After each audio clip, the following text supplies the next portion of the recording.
Hola jóvenes, espero que estén bien. Vamos a dar inicio a la clase de hoy con esta presentación sobre la memoria del mundo. Memoria del mundo es un tema muy importante que nos tiene que interesar a todos los que estamos en el mundo de la bibliotecología porque trata precisamente de la memoria. Entonces yo les hago a ustedes la siguiente pregunta. ¿Qué es la memoria? ¿Qué es un recuerdo? ¿Qué pasa cuando perdemos un recuerdo? ¿Qué pasa cuando la memoria se pierde? ¿O qué pasa cuando la última persona que ha tenido memoria muere? De eso trata esta lección. Así que, junto con la clase que vamos a tener el próximo miércoles, Memoria del Mundo es un tema muy importante para este curso, pero sobre todo para su formación como profesionales. Documentos únicos, auténticos e íntegros y de gran relevancia para la democracia de nuestro país pasan a formar parte de la memoria del mundo. Algunos de ellos son las actas del Consejo Universitario de la Universidad de Costa Rica desde 1941, el Acta de Independencia de Costa Rica firmada el 29 de octubre de 1821, también el Acta de Independencia de Centroamérica o de Guatemala firmada el 15 de septiembre de 1821, y el cómputo de votos que ha realizado el Tribunal Supremo de Elecciones desde 1949 y hasta el 2016. Estamos poniendo en la vitrina del mundo una serie de documentos que son de un gran realce histórico, tanto nacional como que va a ser a nivel internacional, que nosotros hemos tenido ahí y que nos están dando ese quehacer y esa identidad como costarricenses. Los documentos que ingresan en la memoria del mundo de la UNESCO son considerados de gran valor histórico y cultural, no solo para un pueblo, región o país, sino para toda la humanidad. Es un gran honor para el Tribunal Supremo de Elecciones ver cómo los escrutinios de votos que hemos hecho justamente desde 1949 y su expresión documental pasan a ser memoria del mundo. Es decir, dejan de ser exclusivamente patrimonio de los costarricenses para hacerlo del mundo entero. Todos los nuevos documentos incorporados a la memoria del mundo fueron revisados y analizados por un grupo de 7 expertos del comité a cargo, tras un trabajo de casi un año. Como podemos ver, son una serie de documentos que se incorporan a la memoria del mundo y que son en este caso significativos para nuestro país, ¿verdad? Las actas de independencia, las actas del Consejo Universitario, conteos de votos. Y puede ser que nos preguntamos por qué es importante que eso esté resguardado, porque eso tiene que estar preservado. Bueno, desde una óptica de la preservación, de la conservación del conocimiento. Allí están las evidencias, por ejemplo, que con los conteos de votos, Costa Rica cuenta con un sistema electoral que ha venido madurando durante el tiempo. También existe la evidencia de que sí, en un momento dado nuestro país decidió ser independiente. Entonces, esto es muy importante. Ahora, podríamos pensar que solamente hablamos de documentos institucionales. Más adelante vamos a ver de que no se trata de eso. Este programa nace en 1992 y nace de la UNESCO. Recordemos que la UNESCO es la Organización para la Educación y la Cultura de las Naciones Unidas. ¿Y cuál es la finalidad que tiene? Bueno, es preservar el patrimonio documental del mundo. Y ese patrimonio muchas veces está en bibliotecas, está en archivos, está en museos, aunque también puede estar en manos privadas. Es decir, puede ser que una persona o una asociación o una empresa tenga una serie de patrimonios documentales que puedan ser parte de memoria del mundo.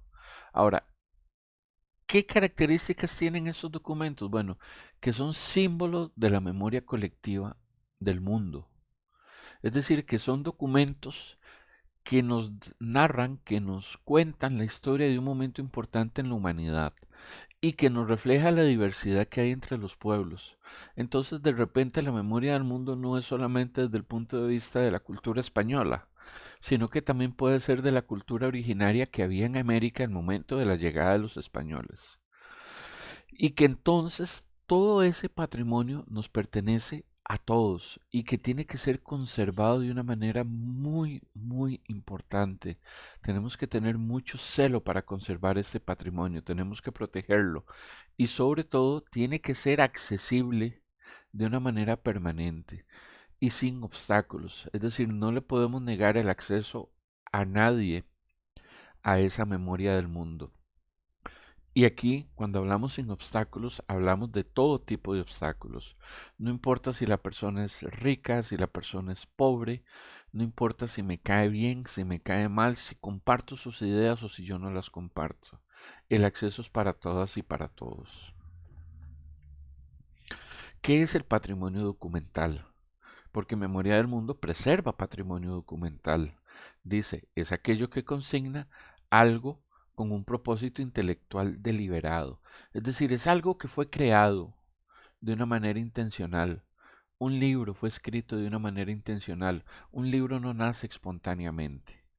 Se considera que un documento consta de dos componentes: el contenido informativo, es decir, la información que tiene, y el soporte. Ya hemos hablado del soporte, papel, soporte metal, soporte madera, etcétera, etcétera.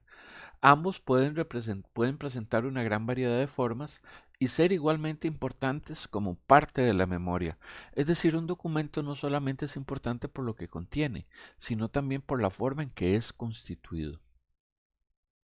Producidos en el marco de la actividad humana, los documentos pueden tener características relevantes y ser símbolos de la memoria colectiva de un pueblo, una nación, una región o una sociedad. Entonces vemos de que los documentos que son considerados patrimonio documental no necesariamente son solamente de índole nacional, es decir, de algo de Costa Rica. No, puede ser de algo muy pequeño. Pensemos en algo tal vez más banal como el fútbol. Bueno, los documentos que constituyeron a la Liga, a Heredia o a Saprissa son importantes. ¿Por qué? Porque el deporte es importante en la sociedad costarricense. Y lo mismo hablamos de otros equipos. Puede ser que la colección de fotografías de un equipo que ya no existe sea parte de la memoria del mundo. Entonces dice que a través de su soporte y contenido los documentos reflejan la diversidad de los pueblos, las culturas, los idiomas y pasan a ser parte del patrimonio de la humanidad. Aquí muchas cosas pueden ser parte de la memoria del mundo. Lamentablemente, esta información a veces no la hacemos llegar, no divulgamos por qué es importante el patrimonio documental y por eso es que mucho del mismo se nos pierde. Según las directrices de Memoria del Mundo, que se encarga del patrimonio albergado en museos, archivos y bibliotecas, la definición de patrimonio documental comprende elementos que son movibles, es decir, que se pueden transportar. De allí entonces que un edificio no es parte de patrimonio documental. Tampoco lo puede ser una esfera de piedra, aunque bien se puede mover, pero no es sencillo. Consistentes en signos, códigos, sonidos o imágenes. Aquí vean entonces que estamos incluyendo fotografías, pero estamos incluyendo también sonidos, discursos, grabaciones sonoras de personas muy importantes que en un momento dado expresaron algo. Se pueden conservar, es decir, son inertes. Puedo yo aplicar cosas para conservarlas, diseñar técnicas, aplicar políticas, establecer protocolos para la conservación. Una montaña no puede ser parte de patrimonio del mundo, sería parte del patrimonio natural, pero una montaña tarde o temprano se va a erosionar, eso es inevitable. No la podemos preservar tal como es. ¿Se pueden reproducir? Sí. Yo puedo tomar un documento y reproducirlo mediante técnicas digitales. ¿Por qué? Porque el documento original es tan delicado que para mantenerlo preservado no puedo dejar que las personas lo toquen. Pero por otro lado tiene que ser accesible. Bueno, lo hago accesible mediante una copia digital y a su vez esta copia o el mismo documento pues se pueden trasladar. Y son fruto de un proceso de documentación deliberado. ¿Qué significa esto? Bueno, que este documento o este patrimonio documental ha pasado por un proceso para documentarlo, catalogarlo, describirlo, preservarlo, todo lo que ustedes ya conocen. Estas características excluyen los elementos que forman parte de una estructura fija, como un edificio o un sitio natural, ya esto lo acabo de explicar. Los objetos en que los signos códigos son secundarios respecto a su función o las piezas que fueron concebidas como originales no reproducibles, como las obras de arte. Las obras de arte no se pueden reproducir y son originales. Esto no es parte de un patrimonio documental, es parte de otro tipo de patrimonio, en este caso el patrimonio artístico. Cabe destacar que si bien el concepto de documento es universal, se reconocen que algunas culturas tienen más prácticas documentales que otras. La UNESCO cuenta con otros programas que protegen el patrimonio inmaterial y el oral. Por ejemplo, toda la tradición oral de cuentos, de leyendas de los pueblos originarios de América, eso no es parte del patrimonio documental porque es oral, a no ser que se encuentre en un rollo, en un papiro, allí sí, y que fue precisamente fruto de un proceso de documentación intencional, que alguien dijo, bueno, vamos a escribir, vamos a transcribir estas leyendas para que no se pierdan. Entonces, las leyendas transcritas sí podrían ser parte del patrimonio documental, pero las leyendas orales no. Hay que tener cuidado, es una línea muy fina, ¿verdad? A la hora de que vamos a definir qué es el patrimonio documental.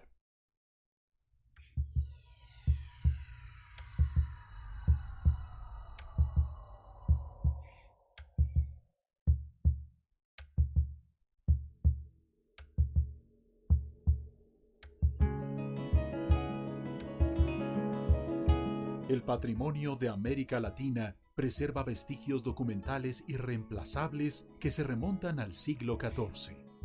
Estos testimonios son el origen del legado escrito acumulado a lo largo de 7 siglos en Latinoamérica. La Asociación Latinoamericana de Archivos, ALA, es una de las ramas regionales más activas del Consejo Internacional de Archivos, ICANN, que tiene como propósito lograr una colaboración efectiva entre los países latinoamericanos para acelerar el desarrollo integral de sus archivos y la adecuada protección y utilización del patrimonio documental. América Latina cuenta con 39 inscripciones en la lista del patrimonio documental reconocido por la UNESCO como Memoria del Mundo. México encabeza la lista con 10 registros.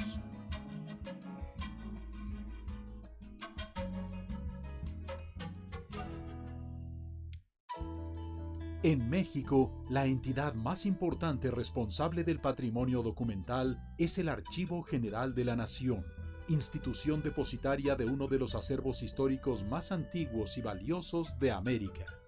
Cerca de 375 millones de fojas, el equivalente a 52 kilómetros lineales de papel, conforman su acervo, que data desde el siglo XVI hasta nuestros días. El Archivo General de la Nación se renueva para la protección del patrimonio documental de México. Se ha instalado un laboratorio nacional único en su tipo en América Latina con infraestructura de investigación y desarrollo para fortalecer el ramo científico y tecnológico en cuanto a la conservación, restauración y resguardo del patrimonio documental. El Archivo General de la Nación es la memoria de México.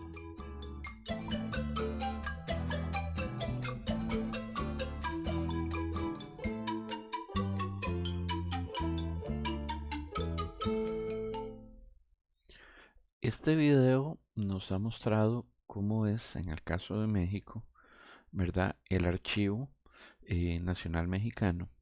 Hay que recordar que en México bibliotecólogos y archivistas estudian juntos, es decir, un bibliotecólogo puede ser tanto archivista, ¿verdad? Se forma en ambas ramas, no como sucede aquí en nuestro país.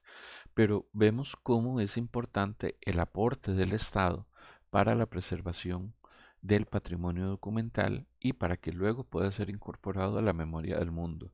Y vemos cosas que, bueno, que ya hemos mencionado, como las técnicas de preservación, ¿verdad? Para mantener cuidados los documentos, que no necesariamente son solo libros.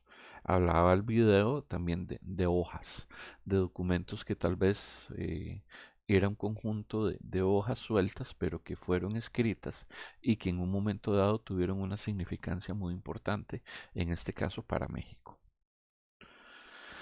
Actualmente hay una discusión muy importante. ¿Por qué?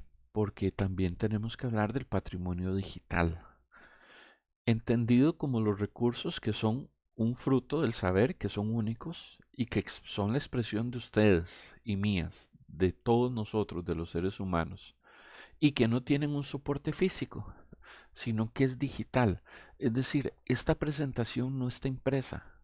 Esa presentación que están viendo ustedes ahorita no está en papel.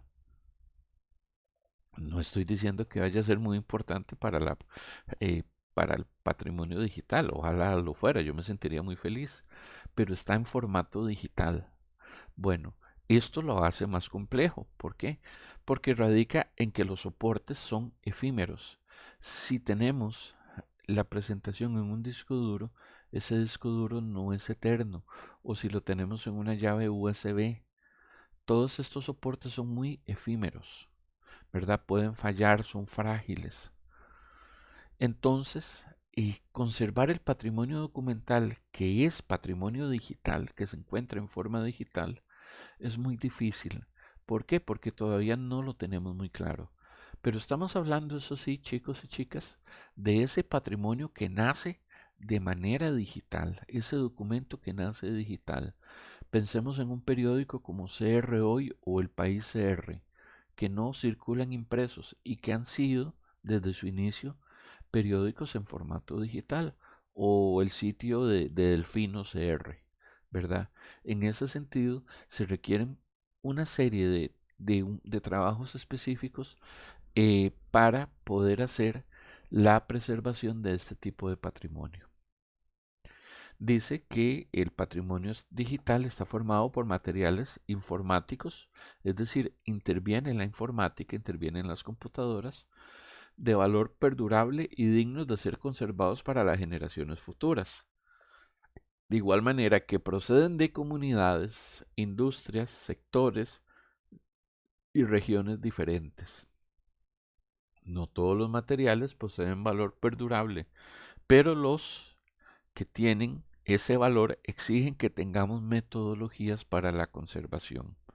En Costa Rica, lamentablemente, tenemos muy poca metodología para eso. Entonces, por allí hay una oportunidad de hacer investigación y de hacer estudios para poder mantener una buena preservación digital de nuestro patrimonio. ¿Qué nos dice la UNESCO sobre la preservación del patrimonio digital? Dice, bueno, primero que está constituido por recursos únicos que son fruto del saber o de la expresión de los seres humanos, ¿verdad?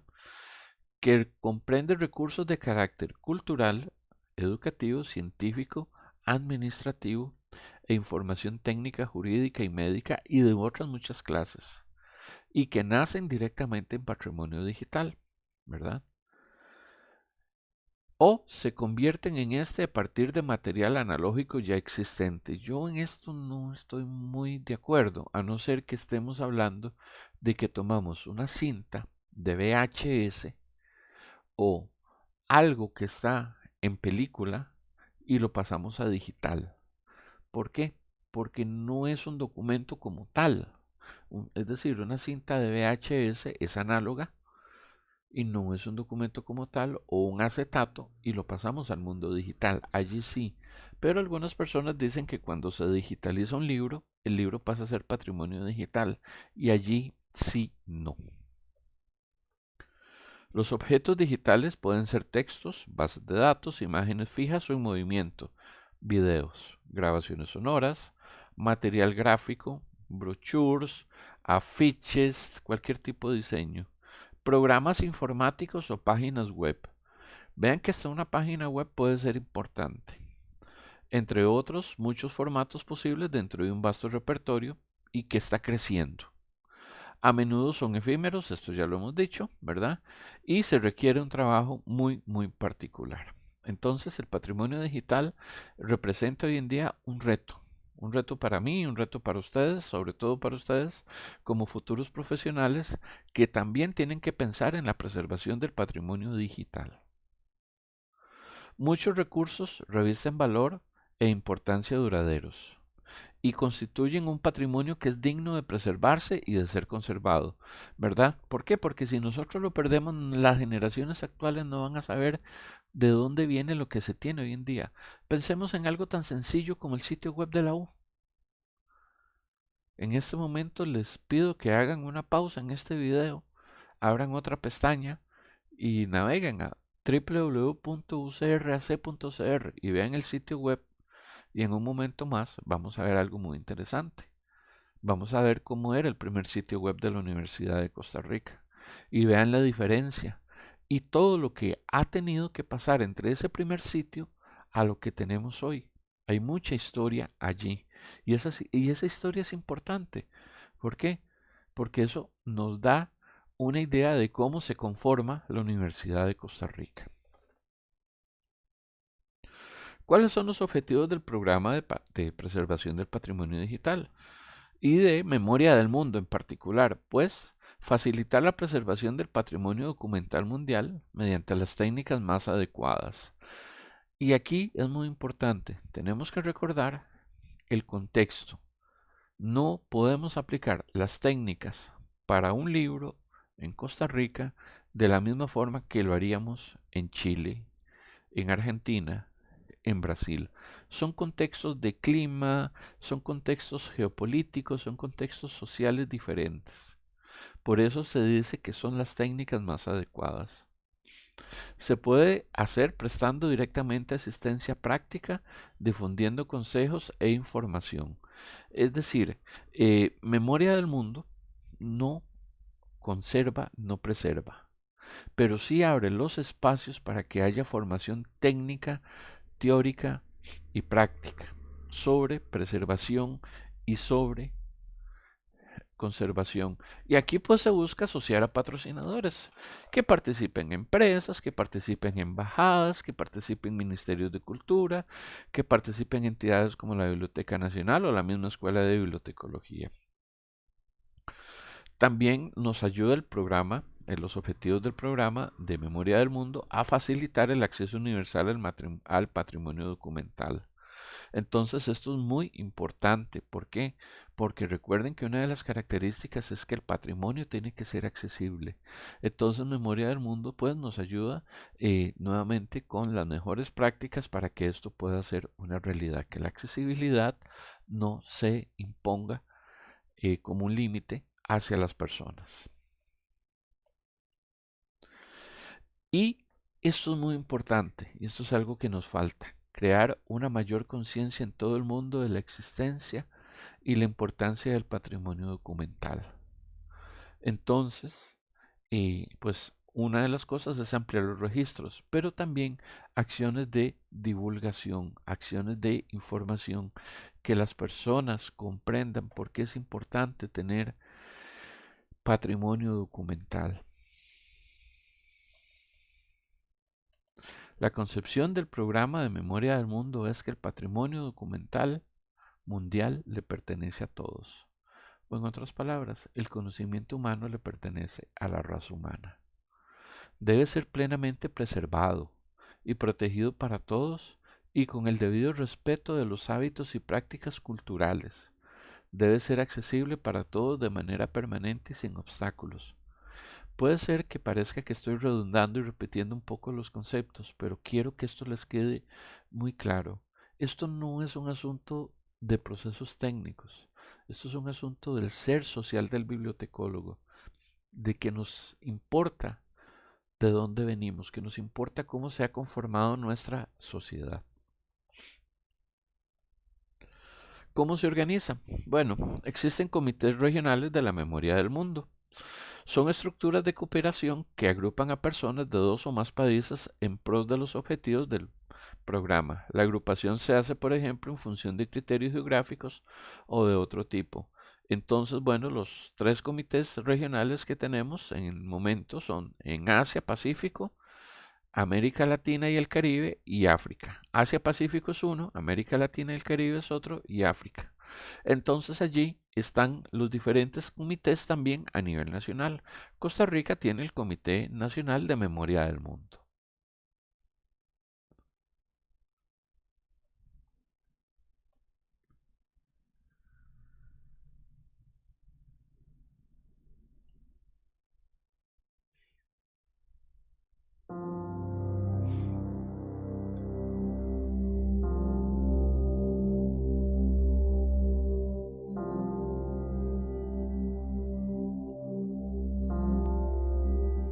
El Registro de la Memoria del Mundo es un programa de UNESCO para crear conciencia sobre el patrimonio documental de relevancia mundial. Este nos pertenece a todos. Debe ser plenamente preservado y protegido con el debido respeto de los hábitos y prácticas culturales, siendo accesible de manera permanente y sin obstáculos. Los 4 registros de Chile en el programa Memoria del Mundo son huellas de experiencias históricas vitales para la conformación de las sociedades americanas desde el siglo XVI a hoy. Es un patrimonio documental que habla de Chile para el mundo. Desde un mandato ético y moral nos dicen: cuidado, el olvido perpetúa la desigualdad, la injusticia y daña la dignidad humana.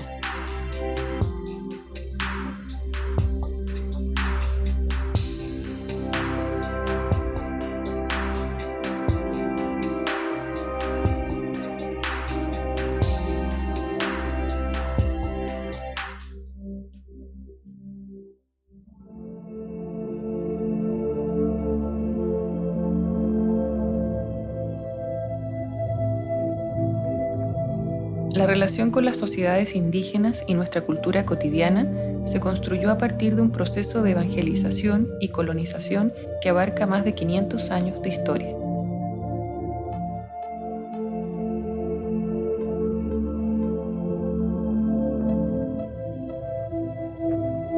Cada foja del Fondo Documental Jesuitas de América, hoy en el Archivo Histórico Nacional de Chile, nos muestra los traslados de un mundo a otro, la creación de una nueva realidad y la destrucción de otra.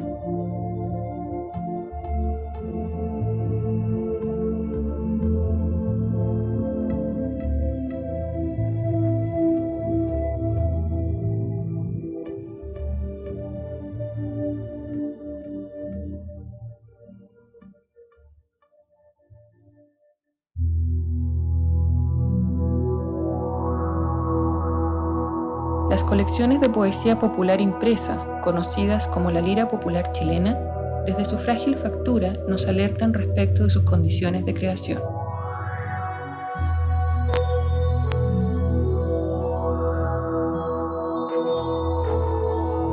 En estos pliegos, la fuerza creadora, la potencia de una estética sujeta a otras reglas y los imaginarios paralelos del mundo llamado culto formal nos legan otras posibilidades para pensarnos, para reconocernos y representarnos en el escenario actual de la gran aldea global.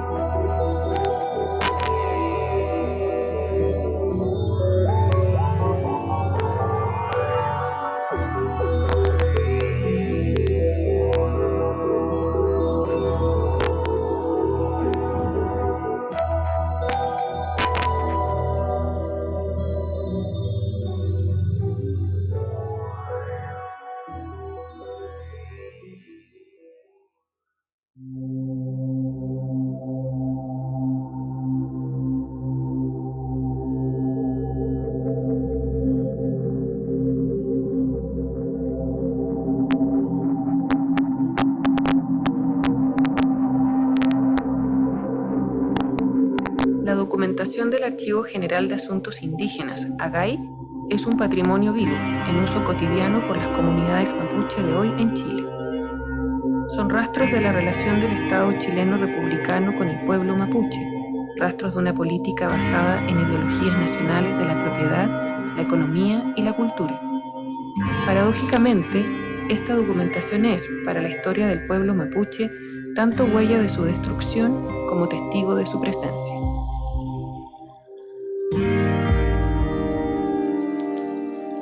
Los registros de Chile en Memoria del Mundo son un aporte a la toma de conciencia sobre la larga lucha por construir sociedades de derechos humanos.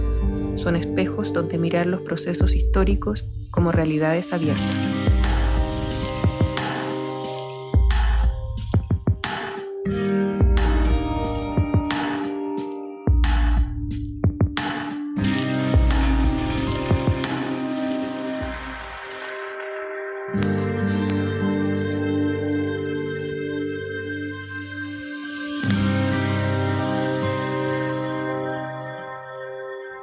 El Archivo de los Derechos Humanos, el más amplio y complejo de nuestros acervos, nos grita: no al olvido, no al silencio.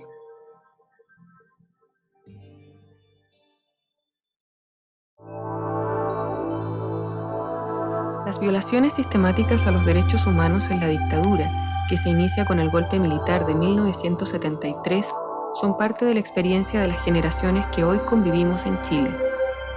Son materialidades que testimonian una realidad y sirven de prueba en procesos judiciales en curso. Los registros de Chile para la memoria del mundo son punzantes y vivos. Son documentos que registran la historia de los que dejan huella a pesar de todo y que nos llaman permanentemente a cumplir con nuestro deber ético de construir memoria para un nuevo mundo.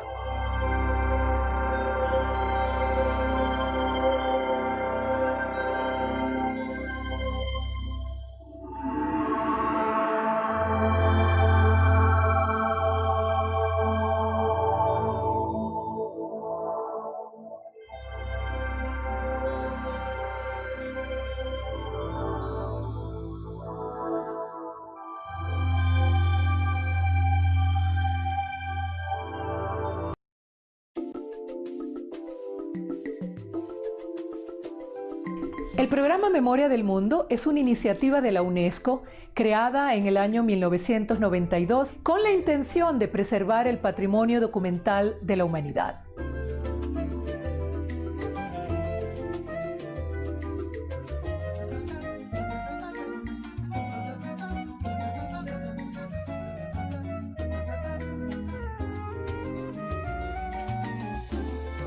Utilizamos la punta de ese cartucho y con eso empezamos a escribir. Y ahí estaba el papel higiénico convertido en una demanda, en un recurso de habeas corpus, un reclamo de libertad en un papel higiénico. Estaba seguro de que, llegado a la corte, así en este papel higiénico, la corte tenía que admitirlo.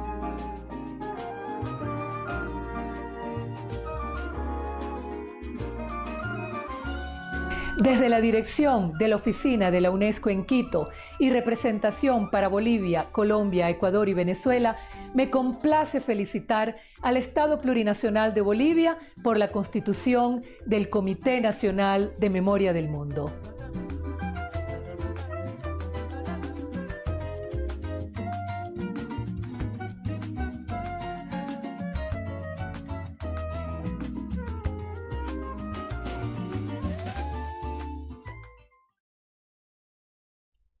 Como vemos, Memoria del Mundo tiene una función muy importante en esa memoria, valga la redundancia, que es sobre hechos muy importantes.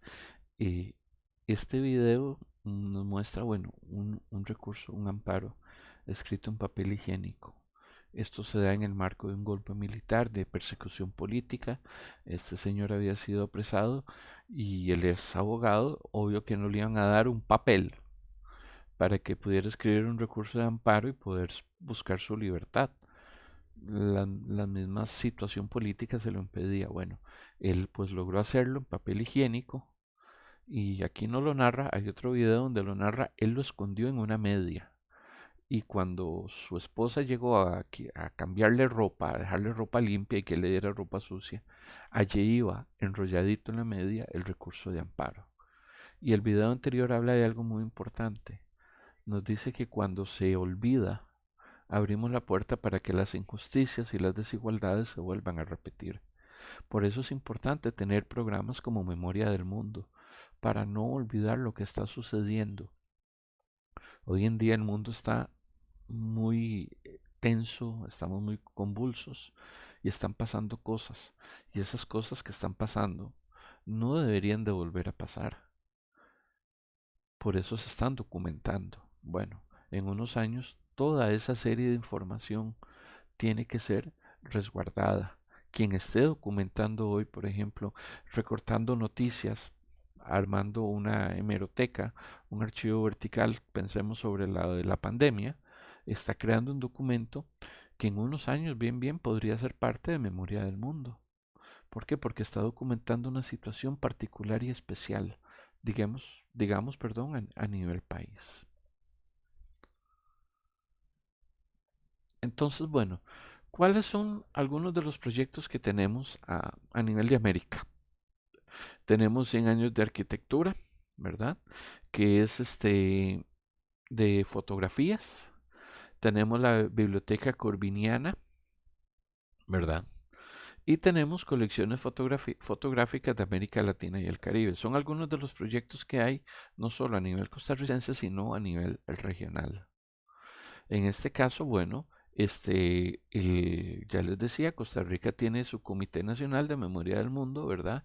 Entre esos están el Álbum de Figueroa, la Declaratoria de Abolición del Ejército, el Fondo Documental de la Corte de Justicia, y también tenemos la colección de respuestas del ICQ, ¿verdad? De la Escuela para Todos, la biblioteca del profesor Carlos Meléndez, que le pertenece a la Universidad de Costa Rica, la jurisprudencia de la Corte Interamericana, el registro de defunciones de la campaña de 1856 y como vimos al inicio también las actas del Consejo Universitario, los registros del conteo de votos del Tribunal Supremo de Elecciones y las actas de independencia.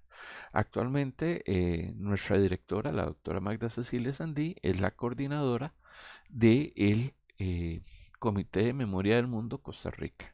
Y aquí están las otras personas que son miembros de este comité.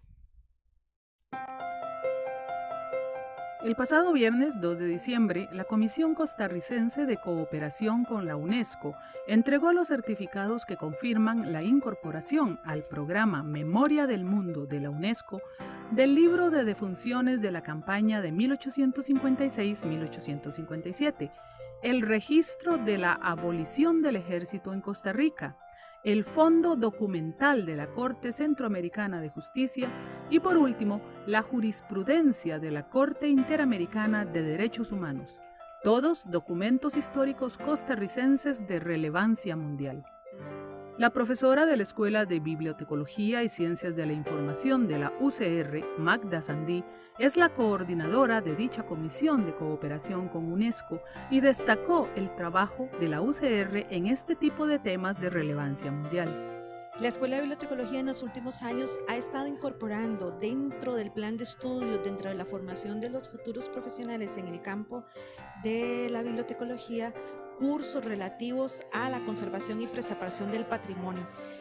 Para nosotros es una gran responsabilidad y hemos asumido esto como una bandera, como un estandarte, insistir, influir, abrir espacios de cooperación, de discusión, de análisis desde la academia hacia otras instituciones públicas, autónomas, semiautónomas, instituciones privadas, de la importancia, de la necesidad y en la urgencia de que Costa Rica rescate todo lo que tiene que ver con el patrimonio histórico. La directora de la Oficina Multipaís de UNESCO, Pilar Álvarez Lazo, destacó la importancia de la formación académica de quienes tienen a su cargo la conservación del patrimonio documental por sus repercusiones en la memoria colectiva. A UNESCO le importa mucho cuál es la formación de los bibliotecólogos o de los archivónomos. No solo porque estamos en una época interesantísima, que es la de la transición de la palabra impresa a la palabra digital y a la palabra virtual, que además no necesariamente estamos hablando de lo mismo. En ese sentido, UNESCO busca acompañar a las innovaciones que se van dando en el campo académico.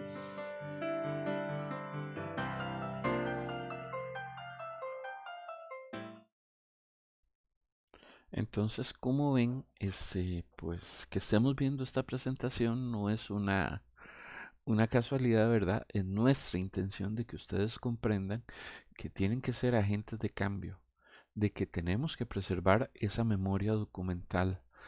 Y es importante que entendamos por qué se preservan. No es solamente porque llegué a trabajar en un lugar donde me tocó hacerlo, no. Cuando hacemos preservación de memoria documental, estamos dejando un grano de arena para construir una sociedad más igualitaria, para tener una sociedad que sea más justa.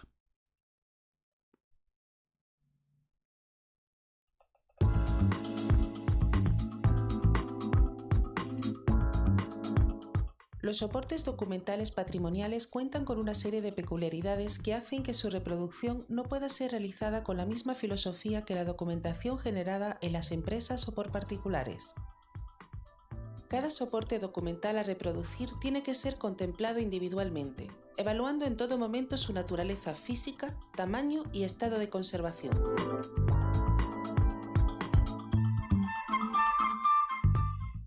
Hola, me llamo Isabel Dugo y soy la responsable técnica de la digitalización del Centro de Documentación y Estudios. A continuación vamos a dar una serie de recomendaciones básicas para realizar la reproducción documental usando como medio de digitalización un equipo que estaría compuesto por una cámara que va conectada a un PC, una columna para fijar a la cámara y un equipo de iluminación.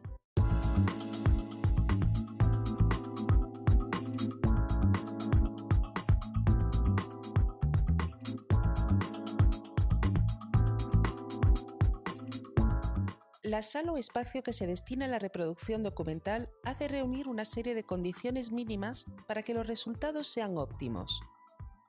Libre de humedad y polvo, disponer de unas fuentes de iluminación controlada y con paredes y techo de color neutro. Como decimos, el espacio ha de contar con una iluminación general y otra puntual específica para la captura, que estén controladas. En caso de existir vanos o ventanas, se taparán con vinilos opacos o en su defecto cualquier material opaco de color gris o negro, para obstaculizar el paso de luz no controlada. Tanto las paredes como el techo han de tener un color gris neutro, para evitar reflejos y dominancias de color no controlados en los documentos.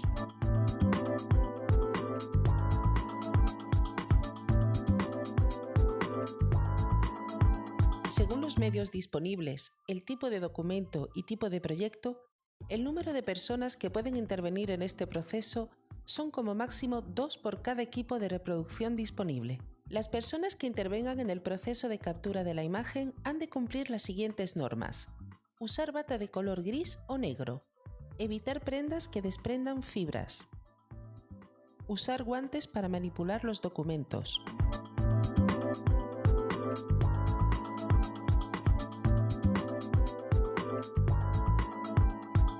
Relacionamos a continuación los componentes y accesorios recomendables para realizar la reproducción documental: cámara fotográfica, PC y software de captura, mesa soporte, tablero, columna, equipo de iluminación, prensa libro. Se cuenta también con el siguiente material auxiliar: baterías para la cámara y cargador, nivel de cámara, cable USB para conectar la cámara al PC, tarjeta de memoria, perilla, brocha suave, toallas tipo PEG-Pad y calzos para libros.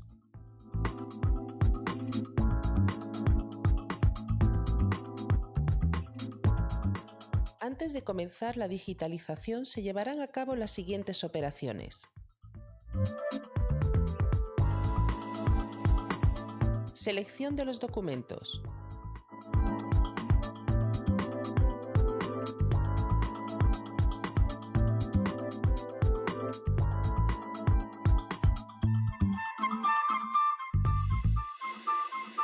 Limpieza superficial y mecánica de los documentos.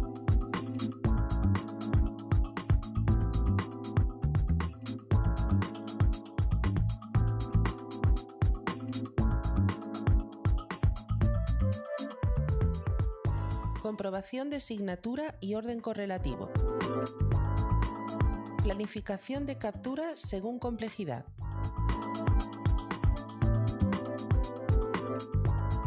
creación previa de carpetas de volcado.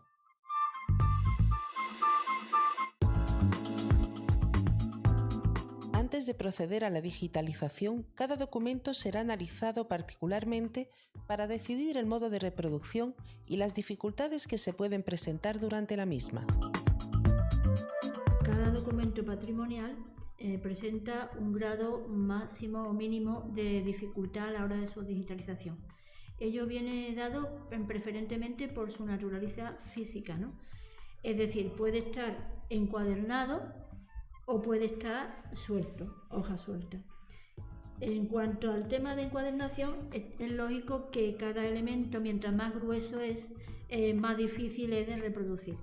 Este es un documento muy simple, encuadernado, que tiene una grapa y que está muy envejecido y muy usado, con lo cual su grado de dificultad es mínimo porque podemos reproducirlo fácilmente. En cambio, este es un elemento complejo. ¿Por qué? Porque es un libro que ha sido reencuadernado, tiene la encuadernación muy fuerte y además presenta grado de dificultad porque presenta numeración, pero cada X hoja aparece una serie de elementos que no están asignados. Es decir, esto significa que previamente nosotros tenemos que darle asignatura a estas hojas intermedias para poder hacer su reproducción. Y además de todo eso, tendremos que tener en cuenta que para su reproducción tendremos que digitalizar las páginas pares en un bloque y las impares por otro. Con lo cual, luego ya en el proceso de postproducción se hará la unión de las imágenes. En cambio, estos elementos simples, que tienen un gran valor documental, no presentan grado alguno para su digitalización, están en buen estado de conservación, solamente hay que asignarlos y no presentan mayor dificultad. En cambio, este documento, que es un documento de trabajo de campo a pie de obra, está muy usado, con lo cual está bastante precario y además muy deformado. Esto significa que aparte de que tener muy cuidada todo lo que el tema de la asignatura que corresponda, también tendremos que usar la prensa libro para su reproducción.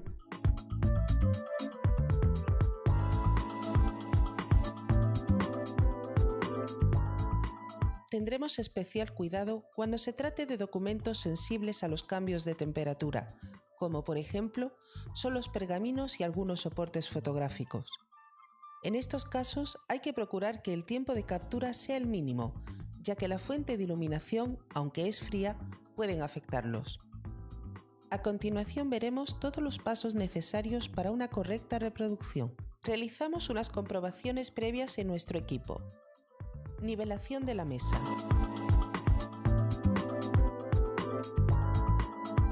Limpieza del objetivo de la cámara fotográfica.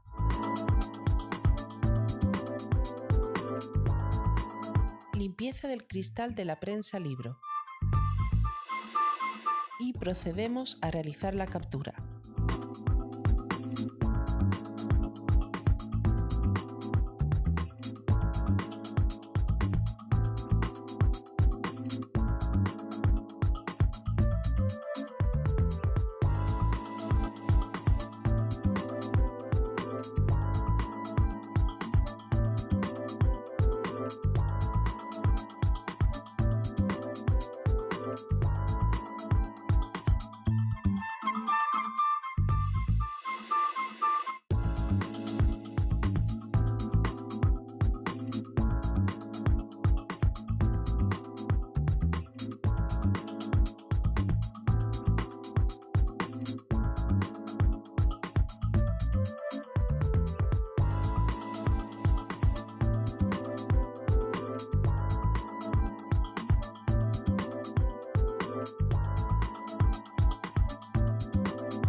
Como ya hemos comentado, los documentos de pergamino son muy sensibles y por tanto es recomendable realizar un ensayo con un documento que tenga las mismas medidas y formato que el original.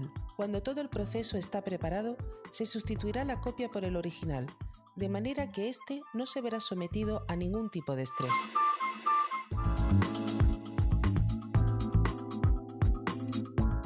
El revelado digital se realiza sobre la totalidad de las imágenes obtenidas, ya que todas ellas están realizadas con los mismos parámetros, agilizándose de esta manera el proceso. El tratamiento ha de ser mínimo. En documentos textuales se puede aplicar al final del proceso un punto o dos de enfoque para realzar los bordes de las letras. Las imágenes generadas en cada jornada de trabajo se han de guardar en dos espacios diferentes. De esta manera, salvamos la documentación ante un posible fallo del sistema.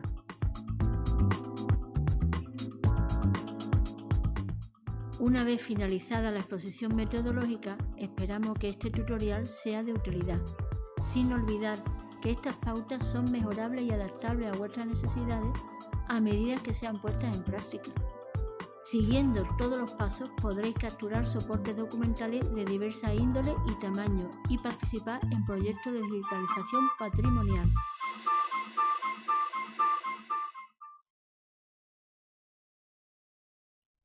Bueno, como observamos en este video, un poquitito largo pero muy puntual, y parte de la preservación para la memoria del mundo, habíamos dicho que es poner los documentos disponibles. Bueno, cuando el documento físico no se puede poner disponible porque es muy delicado, pues recurrimos a la parte digital, pero no consiste solamente en ponerlo en un escáner común y corriente como los que podemos tener en nuestra casa, sino que tenemos que aplicar una serie de técnicas, usar una serie de equipos. Ahora bien, estos equipos no siempre están disponibles o son muy caros. Y esa es una realidad que tenemos en nuestras unidades de información, en nuestras bibliotecas.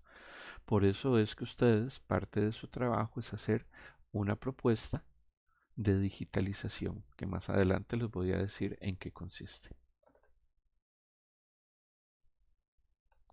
Continuando, vamos a ver algunos lugares que nos ayudan a acceder a información o que tienen información a manera de preservación digital. En este caso, Internet Archive, ahí está la dirección, archive.org, se encarga de recuperar la mayor cantidad de material digital disponible del mundo. Dice que es una biblioteca digital que es gestionada sin ánimos de lucro, es decir, no se cobra, y se dedica a la preservación de archivos, capturas de sitios públicos web, recursos multimedia y también software. Existe con el apoyo de Alexa y de otros colaboradores como la Biblioteca del Congreso, y todo el material que tiene es de dominio público o bien tiene licencias Creative Commons. Eso permite entonces que el material que está allí se pueda descargar, se pueda reproducir y se le pueda dar incluso a otras personas. En un momento dado ha tenido 279 billones de páginas web, 11 millones de libros, 4 millones de grabaciones de audios, 1 millón de imágenes y 100.000 programas, por decir algo, ¿verdad? Y vean qué interesante. Aquí tenemos la primera página web de la Universidad de Costa Rica. Sí, así era la primera página web de la Universidad de Costa Rica. Fue hecha en Word. Y para que ustedes se den cuenta, la página debutó el 10 de agosto de 1996, ¿verdad? También en Archive encontramos películas o encontramos conciertos, como un concierto de los Beatles, ¿verdad? Entonces, ¿se acuerdan que yo les dije, hagamos una pausa, veamos el sitio web de la universidad?